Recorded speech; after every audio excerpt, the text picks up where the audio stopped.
Hello, everyone, and welcome to this 14th episode of the Gaming Garden podcast, where we discuss everything related to foreign games. I'm your host, Josh, and this week, for the first time ever, I am all by myself. So, usually, each episode, I am joined by either another content creator or a game developer. But this week is very busy in the world of gaming, and no one was able to join me. That being said, I did not want to skip a week. I've been doing this for over 3 months now, where every Thursday around 6 p.m. Eastern Time, we have a new Gaming Garden podcast episode. So I am here, and from next week, guests will be coming back. However, I am starting to think that it is a lot of work because I'm doing all of this by myself. So finding a different guest and topic each week requires a lot of my time. And maybe in the future, I should find a co host to share the workload with, or maybe I could do this podcast every 2 weeks or something like that. So in the future, there might be some changes because right now, I don't know if it is sustainable to get a different guest every single week. But yeah, anyway, so for this week, I am by myself. But same as usual, I will be covering all of this week's releases. And because it's a big week, sorry, I'm saying week so many times, but we have a lot of games to cover. We also have some interesting news. Well, some sad news because we have a game I've been looking for to Mirthwood that's getting delayed. We've got Pixel Cross Rune Factory coming up. I also want to talk about the next game in the My Time series. So My Time at Porsche, My Time at Senrak, My Time at Evershine is going to be the next one. And for our main topic, since I'm by myself, I thought, why not interact with you? So I will be reading some of your comments that you left on the podcast episodes on YouTube. So I won't be as much like by myself. I will be responding to you. So it's going to be kind of like a conversation. But before I get into that, let's check this week's releases. So we have 5 games, and we'll start with Critter Cove, released on September 10th in early access on Steam.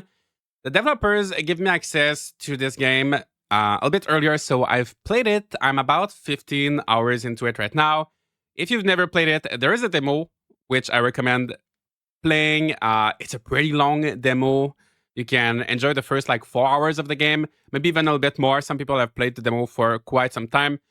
And after the demo, if you buy the game, your progress will carry over to the full game, which is amazing. I love that you can try it out without committing, without spending your money.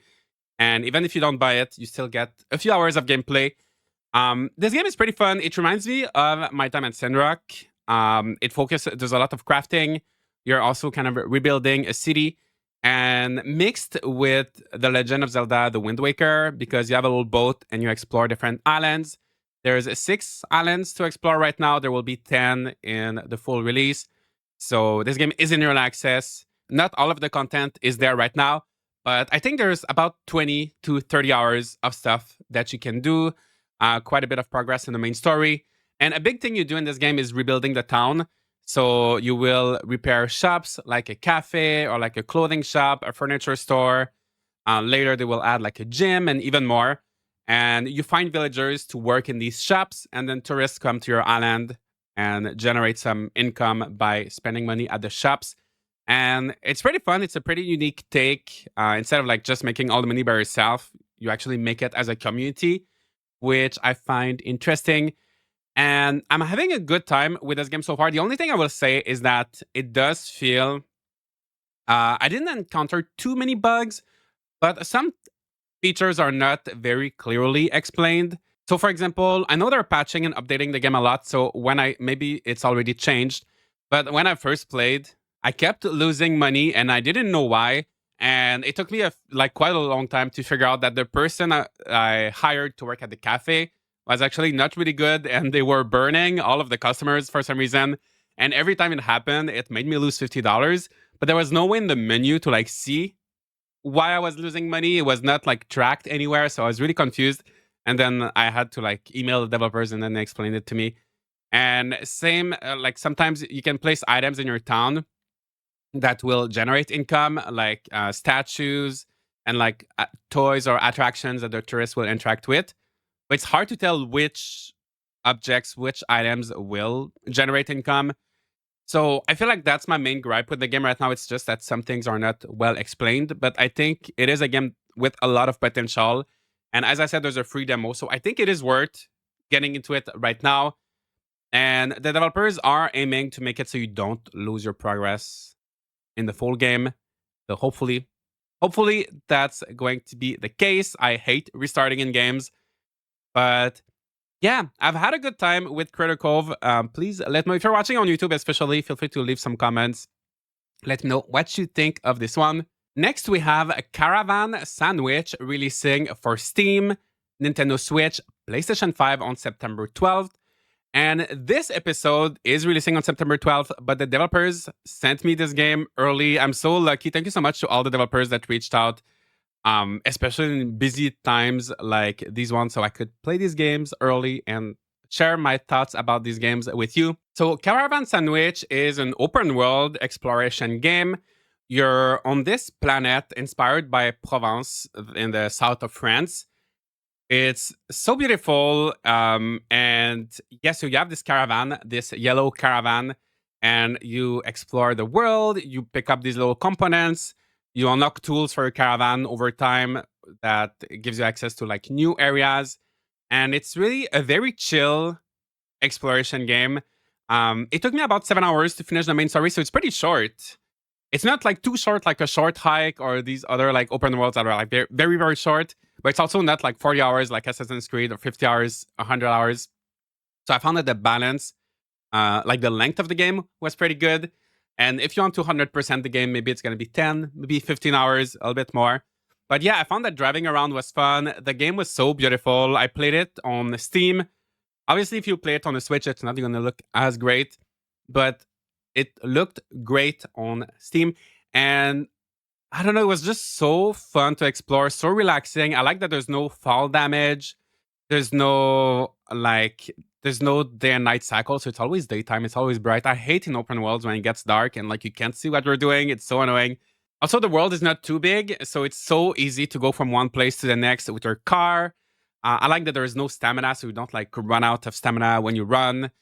Yeah, there's some not like puzzle elements, but sometimes you will visit some buildings and you'll have to like figure out how to reach certain areas, and eventually you unlock more tools that allow you to reach like other areas you couldn't figure out earlier.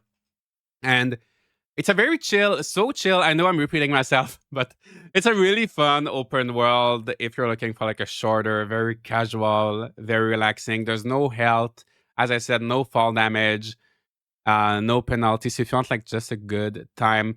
And also I love that this game is made by French developers, and you can really feel the French influence, and like all the characters have names. Like the main character is Sauge, which is like sage, like the herb, right? And all of there's like Olivier, which is like Oliver, and they're all like inspired by food and like herbs and spices and stuff that you find in the south of France. So I thought that was nice, and it's such a beautiful game. So Caravan Sandwich. Next, we have Chef RPG. So that's also September 12th. Early access, Steam. September 12th is a kind of a crazy day. So this game, I've been looking forward to it for years and years. I was following its development on YouTube. It's made by mostly a solo developer, but he worked with some contractors for other things as well. And basically, it's a live sim where you get to run restaurants. It has this beautiful pixel art. I think the things that stand out to me the most in this game are the buildings. So actually, the developer works in architecture as well. So the buildings look really good in this game. They have this futuristic, almost post-apocalyptic feel to them. And the character designs are amazing as well. You've got some humans, you've got some androids, but they just all look so unique. I know that if you're just listening to the audio version, you're going to be missing out, but I think it's worth having a look at what this game looks like. And yeah, so a big part of this game is going to be running your restaurant, and you can hire staff, so you can hire chefs and waiters. You really like build your restaurant from the ground up, decorate it however you'd like, and then you get these different stations and like stove, oven, mixer, and each one is a different mini game. So some mini games are going to be like rhythm, like almost like a little DDR. Another one is almost like the fishing in Stardew Valley. So they all have these little different mini games. And eventually, once you do well enough at these mini games, you unlock the option to skip them, so you don't have to like worry about them all the time. I found that running a restaurant was fun, but I wish it was a little bit more hectic. I talked about this game a few times on the podcast. I love Diner Dash. I love a good hectic. I did work in restaurants in real life a little bit, and I just love that like running around everywhere and like the chaos and the stress. And I wish there was a little bit more of that. Maybe it's just because I'm still early. I'm like 3 hours into the game. So I'm looking forward to seeing if it's going to get more crazy. Also, this game is in early access, but there's about 20 hours of content, I would say at least. From what I've heard, there's 3 story arcs.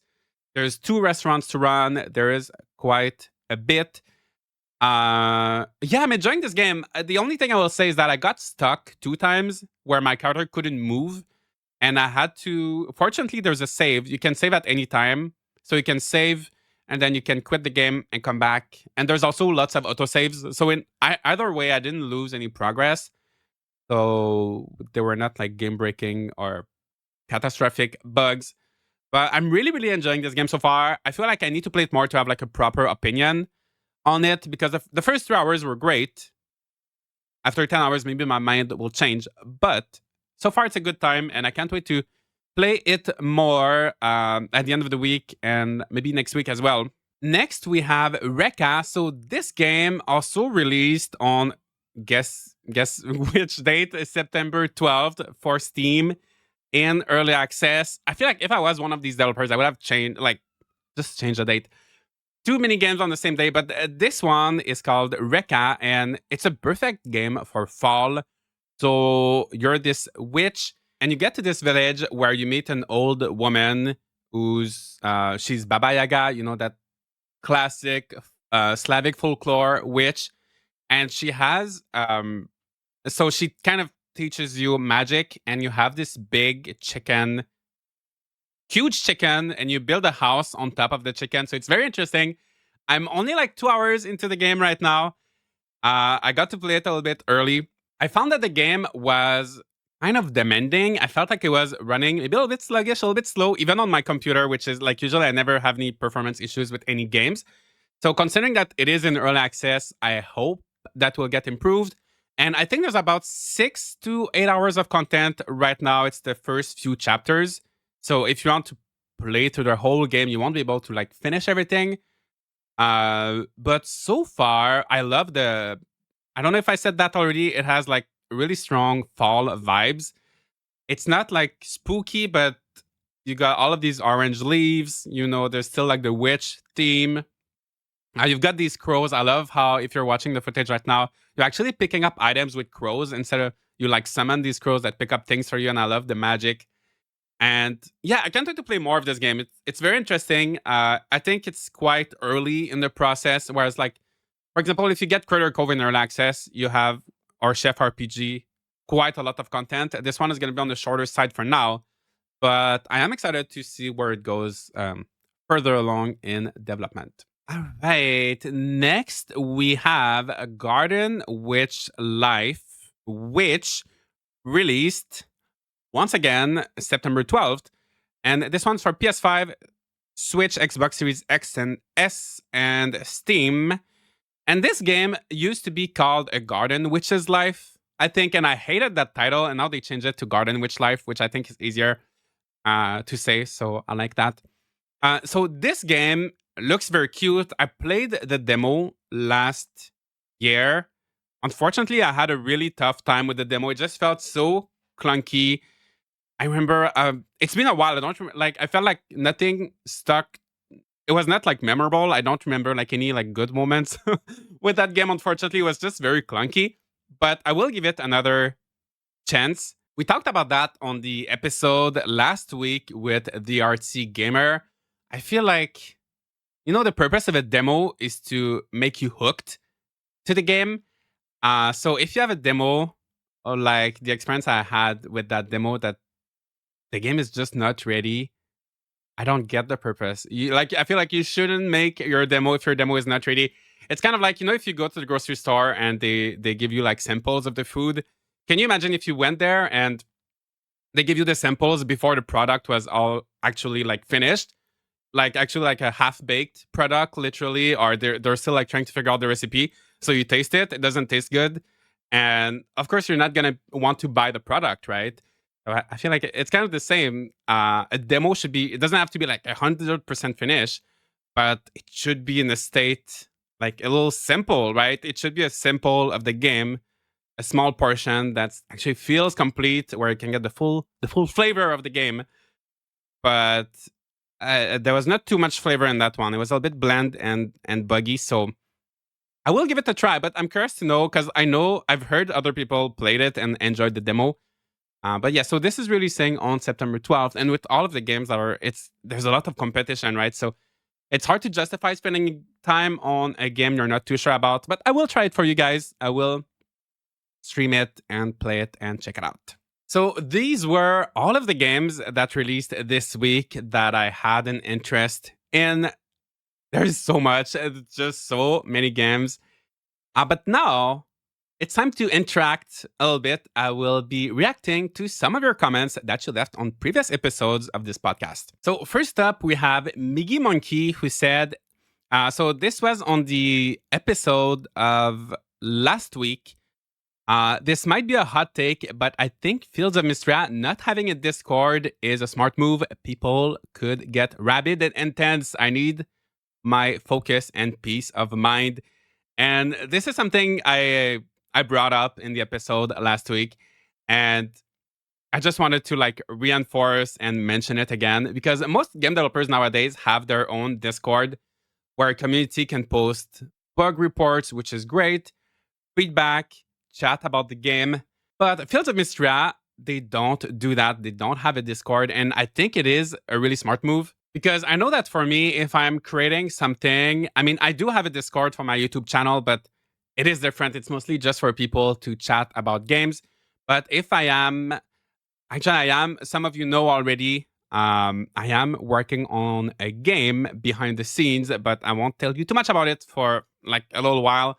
But I wouldn't want to have a Discord, because you're trying, when you create art or create something in general, you have your vision, right? And you're working on your thing.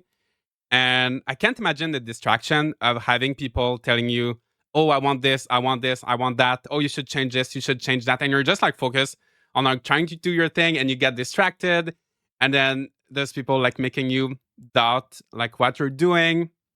And you're wondering, oh, am I doing the right thing? Or should I change this? Should I change that? And maybe it can kind of derail your vision and what you're doing. And you also end up spending a lot of time. Even myself, sometimes I feel like I spend too much time on Discord. Like I could be making a video, but I'm just like chatting on Discord, which is fun. I love chatting on Discord. But when I need to get work done, sometimes it's tough. So yeah, I think if I was making a game, well, which I kind of am, but I feel like it's too early to like really say it's not like really advanced yet, but I would not have a Discord. So I think it might be a hot take, Miggy, but I agree with you. And especially if you have a limited team, if you have like a full-time social media person that can manage the Discord, and the developers can like close their eyes and just work on their game, well, open their eyes for the game, but close their eyes on Discord. I think it could be good, but if you're like an indie developer and you have like not that many people, I think it's better to have everybody focus on the game and making the best product. And I think that's why Fields of Mistria works well, is that I'm sure they're listening to feedback, but they have like a really strong vision, and they're doing just kind of like really doing their own thing. And I think it's working well for them. So yes. All right. So this next comment was also on last week's episode. We're talking a lot about early access games and demos. And Klee Mave 8583 says, I think early access just for content creators would be horrible. Like the amount of bugs reported in the correct way, the amount of non-creator persons invested in giving good feedback is way above anything content creators could or should provide. For example, in the Coral Island Discord group are a few people very invested since the very beginning. I could only picture very few content creators go to such length. It would be kind of sad to lose people that are this passionate about particular games just because they don't share it on YouTube. And I have to say, I agree 200,000%. So I was chatting with Artsy Gamer, right, for the last episode, and that is a point that they brought up, suggesting that maybe some game developers should do an early access limited to content creators instead of the general public. And when I was editing the episode, I was feeling a little bit mad at myself for not responding to that. But like sometimes a guest will say a lot of things, and I'm thinking of like everything I want to say, and I end up just like responding to the last part. So I really wanted to discuss that in that episode. So I'm glad that we can discuss it now. But yeah, I completely agree because the purpose of early access is to have as much feedback as possible and also to get funding, right? To get money to fund the rest of the development of your game. So if only content creators play your early access, you're not really going to get money. So that defeats one purpose. And also, because the argument also was that maybe players don't know how to give proper feedback or bug reports, but maybe some of them. But the thing is, if 1%, maybe just 1% of people will do proper bug reports, if you get 100 content creators to play your game, maybe you're going to get 1 or 2, maybe 5 bug reports. But if you get 10,000 of people play your game, then you're going to get like 100 bug reports, right? So I think it's definitely better if you want to do early access, as much as I would prefer no early access, just like getting a full product. I think if you do early access, it is better to have it open to everybody. Also, the other thing is that content creators play a lot of games. So if I play a game in early access, maybe I'm going to play it for 5 hours, 10 hours, and then I'm going to move on to something else. Whereas, like this commenter put in the comment, like there are some people on the Coral Island Discord that are really involved and maybe they really like that game and they can put hundreds of hours into it.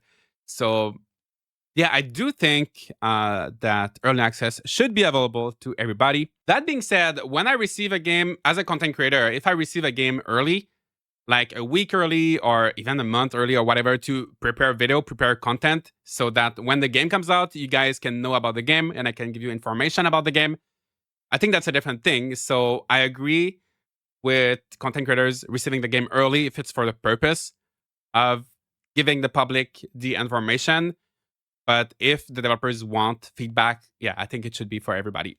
And this leads me to this next comment, which was on the same episode from Pluvius, who said, honestly, one of the things I think devs could do on Kickstarter is have special limited alpha and beta tiers so that the devs can give out early copies only to people who want to break their game.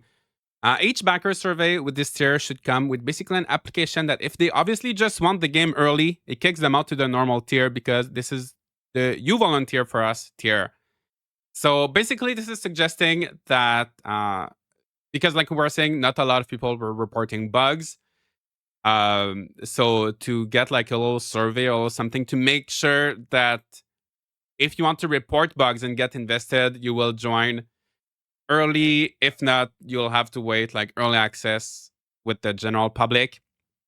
And I think this could be a good idea, but it sounds kind of complicated to filter like who's really going to do bug reports and things like that. And I think going back to my previous point, I think it's better to just give the early access or the alpha or the beta to everybody who wants to join us. Like if someone wants to pay to join the alpha and they understand that some features will be broken, that there will be bugs, that will be things will be missing.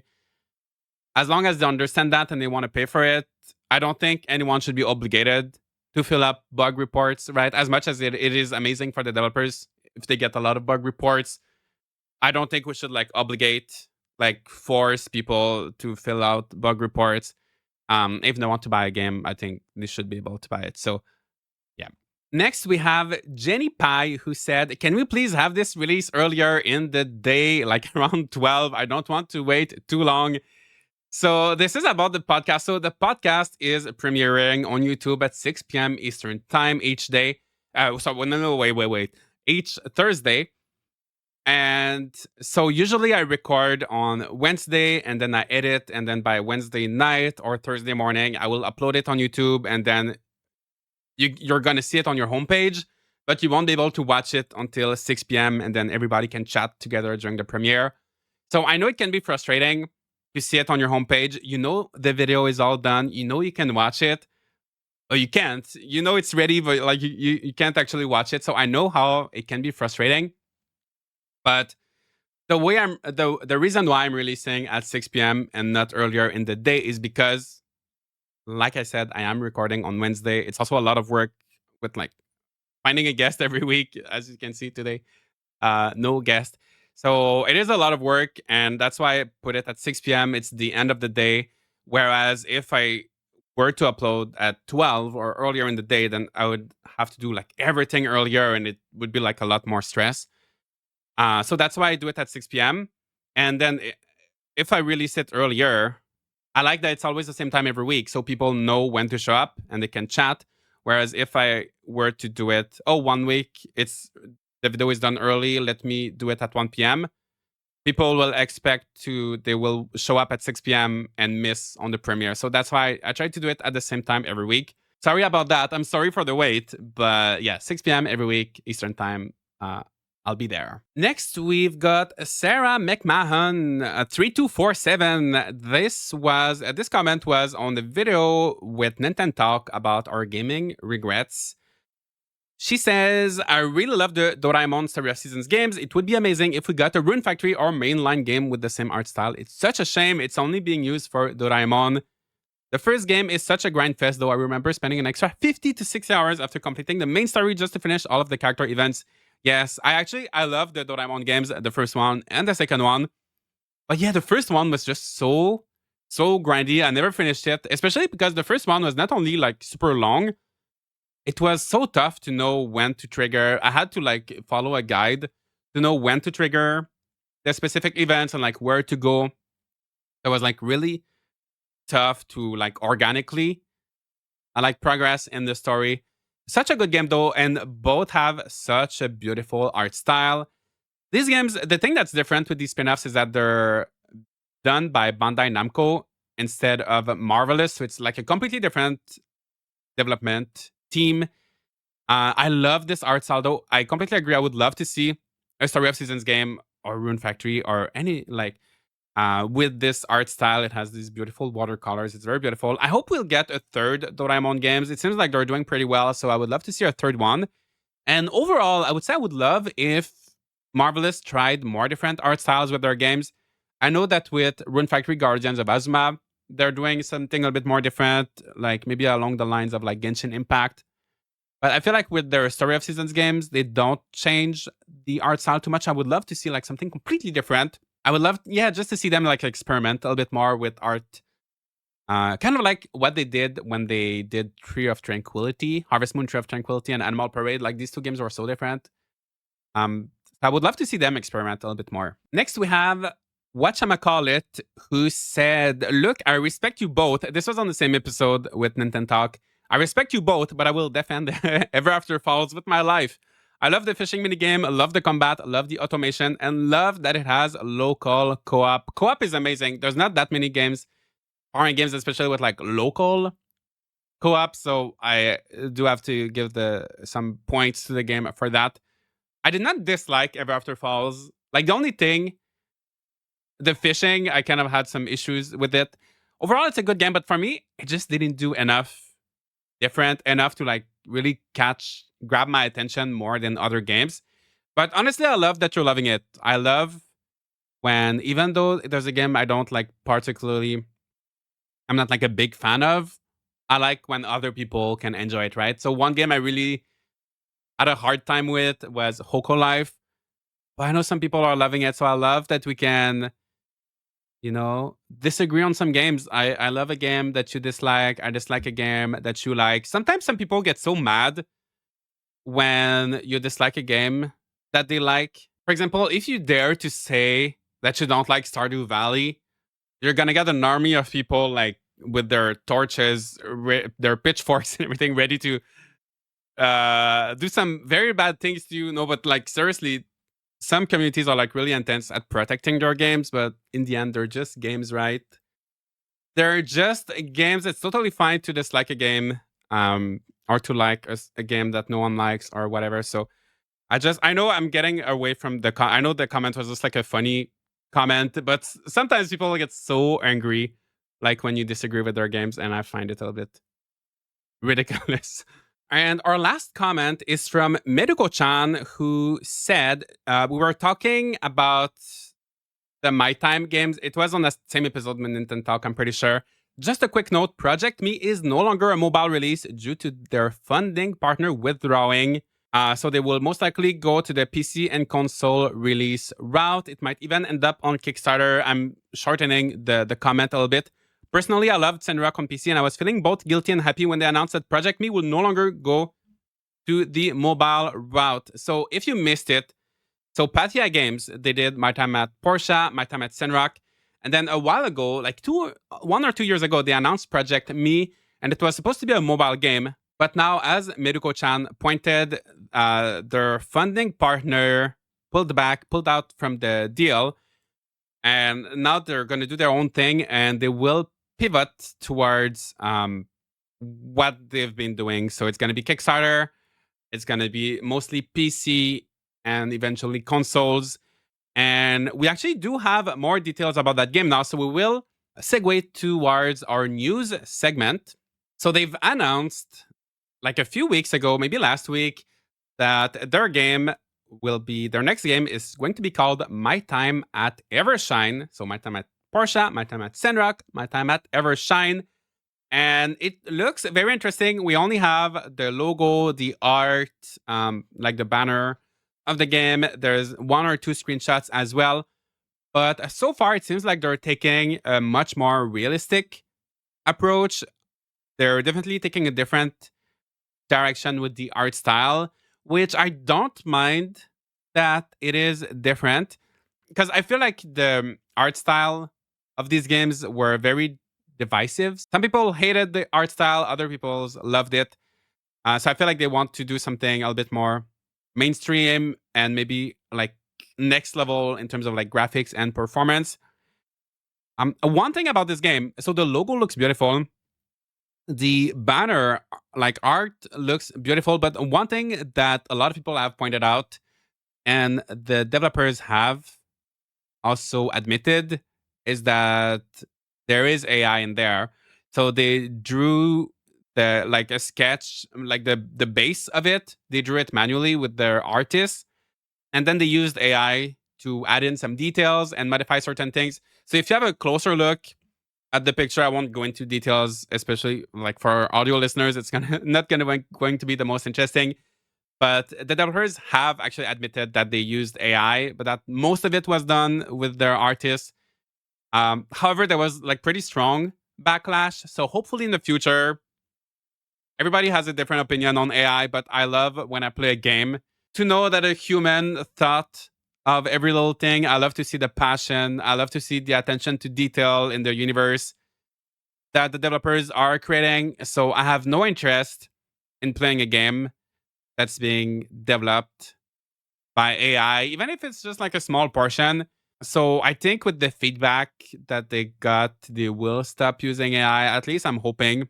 Yeah, I'm looking forward to this game. So they will be doing a Kickstarter pretty soon. If you're watching on YouTube right now, I just put a screenshot of the game. It is very beautiful, and I'm looking forward to knowing more about it. It seems like, I feel like their game from Porsche to Senrock was such a big step up. They improved on so many things for the most part. I think this developer is really good at listening to feedback. So I feel like this one, I have no doubt it will be an amazing game. So I'm looking forward to hearing more about it. So for our next news, Mirthwood, which was supposed to release on September 11th, was delayed, and they delayed it very last minute. I think they announced it like 1 or 2 days before the supposed release. And I should have known it for like a little bit before that. So I wish they would have announced it earlier. But they are pushing the release back to November 6th. This game will release, it's going to be early access. No, my bad. It's actually going to be a full release, but there is still a roadmap. So it's going to be the kind of full release that I don't know too much how to feel about, because they will be adding more stuff. So originally they had this roadmap where it was supposed to release this month, and then in September, throughout the month, they would optimize the performance, add achievements, controller support, and then in October, they would add fishing, new player housing upgrades, companions, NPC relationship tracker, and more like social interactions. And then more stuff in November, December. But now what they're doing is that they're delaying the game to November, which I think it's a good thing for them because there's just so many releases in September. So honestly, I think it's a good thing that they are delaying it. So now the roadmap is a little bit more simplified because everything that was supposed to be added in September and October will be there at launch, even the November stuff. So now what we can expect is that in December, there's going to be a Christmas and Hanukkah seasonal content. So I think they're going to be linked to like the real world events. There's going to be festivals in the game as well, new events, companions. And then in Q1 2025, we'll have some more Lunar New Year, Valentine's Day. So yeah, these are like real life festivals. Funerals, marriage improvements, and children legacy system mod support. And then Q2 2025, co-op multiplayer, and first DLC expansion. So it seems like by next year, like by next summer, the game will be complete. And I've been looking forward to this game so much. So it's going to be basically, I do have a preview on my main channel of it, but it's going to be basically like a very dark, kind of like medieval themed life sim, farming sim. And you can choose, it's kind of like in Fable, where you can choose, you can be good, you can be bad, and your decisions will impact how the world changes. And I had a really good time with the demo. There is actually still a demo available on Steam. So if you are interested in this game, I do recommend having a look at it.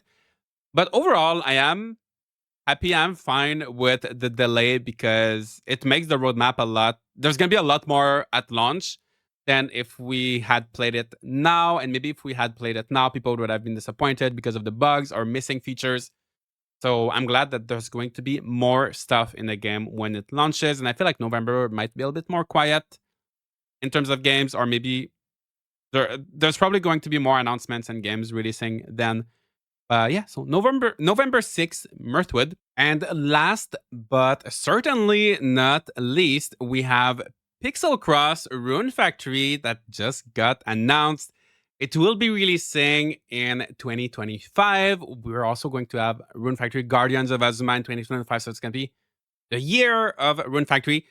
So Pixel Cross Rune Factory is going to be very similar to Pixel Cross Story of Seasons, developed by Score Studios. So they also did like Pixel Cross Adventure, but this time they're using licenses from Marvelous, right? So they did the Story of Seasons game earlier this year. Now they're doing Rune Factory. And if you're not familiar, it's kind of like Picross. So you have these numbers and you have to determine using these numbers how many squares to fill up in each line. And then it draws a picture. And obviously, you're going to have pictures like characters and monsters from Rune Factory. It seems like this game will be mostly taking stuff from Rune Factory 5, maybe a little bit of Rune Factory 4 and 3. I don't think they will go back. I hope they do use other Rune Factories like Rune Factory 1 and 2, maybe Frontier, Tides of Destiny. But I'm not convinced. I think it will be mostly Rune Factory 5. And there are a few additions compared to Pixel Cross Story of Seasons. So we will have colored puzzles this time. So you'll have the black and white, the one monochrome ones like before, but you also have variants where you have to put the right colors. So each puzzle will have like the two options. So that's going to be nice. Also, there's a challenge mode. We don't know too much about it, but it seems like when you fight monsters, when you're doing like the picture of a monster, your character will be actually fighting the monster and you can fail. You can actually die. I have no idea how it's going to work. Maybe there's a certain amount of mistakes you can make. Maybe it doesn't seem like the timer is going up. It doesn't seem like there's a countdown or anything. So I wonder how you can fail. But I'm curious to know how it's going to work. It seems like they're really adding a little bit more stuff. And another thing is you will be able to customize your farm. So in Pixel Cross Story of Seasons, you had a farm that was evolving. For example, if you did the picture of a cow, then you would have a cow on your farm. If you did like a turnip, then you would have some turnips on your farm. Here it's going to become similar, but you'll be able to choose. So you'll be able to choose which monsters are roaming on your farm. You'll be able to have a spouse that just like stands there on your farm. You'll be able to change some of your crops. So there's going to be a little bit of customization, which is something I would have loved to have in Pixel Cross Story of Season. So it seems like they listen to the feedback and making it better. And honestly, I'm excited for it. I love getting spin-offs. That's one thing I love with Story of Season, Rune Factory. They're not shy to afraid to work with other developers, just like the Doraemon Story of Seasons, right? And we also had the Popolo Croix Story of Seasons, and now we're getting all of these Pixel Cross games. So I love a good spin-off crossovers. It's just so nice. That's one thing I love about this franchise, like all the little fun things that they are doing. So yeah, if you like puzzles, if you don't like puzzles, you have to keep in mind it's not like a normal Rune Factory game, right? It's really like a puzzle game. But I think it's gonna be fun. I played so much of the Pixel Cross Story season, so I will play this one as well. And that is pretty much it for this first solo episode of the Gaming Garden podcast. Let me know what you thought of this one. I hope you still enjoyed it. Actually, it went, at least for me, it was easier than I thought. I was very worried. I was very worried at first, but I feel like it was a fun episode. So let me know. There might be more. Like I said, I will have to rethink how I do the podcast in the future. Maybe find a co-host. Maybe do more of these solo episodes. Maybe do a bi-weekly podcast. Because finding all by myself, it's hard to do like I was doing every single week. So I'd love to hear your thoughts. Also, I hope you liked me reacting to your comments. So feel free to leave a comment on this episode. And who knows, maybe I'll get to it in the next solo episode. But yeah, that is pretty much it for this episode. Thank you so much for watching. By the way, if you're watching, if you're listening on an audio platform, feel free to leave a review. If you're watching on YouTube, feel free to subscribe. We're almost at 1,000 subscriber. And thanks so much for watching. And I'll see you all in the next episode. Bye bye.